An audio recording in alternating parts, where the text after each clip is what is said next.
A couple years ago, after October 7th, a friend of mine who lives in an area where there are very few other Jews asked me if he had to light his Hanukkah menorah in his front window.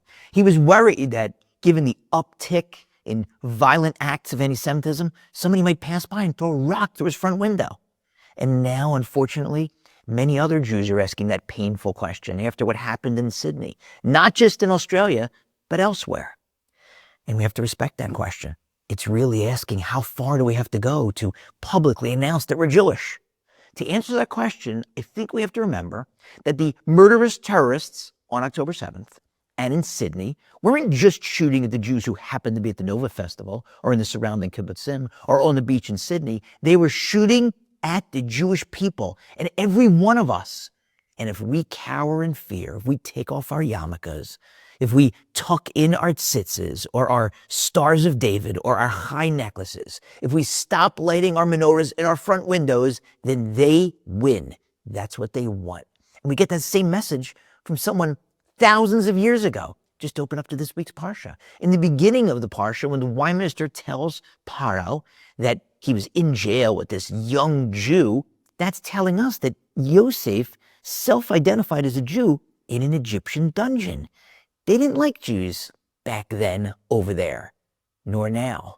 So why did he have to tell people that he was Yosef, the son of Yaakov from Israel?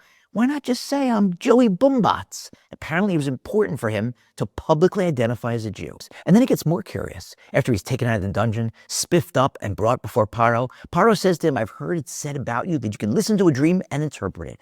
All he has to say is, how can I help you, your majesty? This is his ticket out. Instead, he contradicts Paro. He says, not me. God will respond to Paro. What is he doing? Contradicting Paro is a lot more dangerous to your health than eating too many donuts on Hanukkah. What's he thinking? And the answer is he's thinking that he has to show Paro in the outside world publicly that he's proud to be a Jew. But not just that. He's also talking to himself. He's reminding himself that in dark, difficult times, when the natural reaction is to cower in fear and take off our yarmulke and hide the fact that we're Jewish, we can't do that. We have to stand up proud.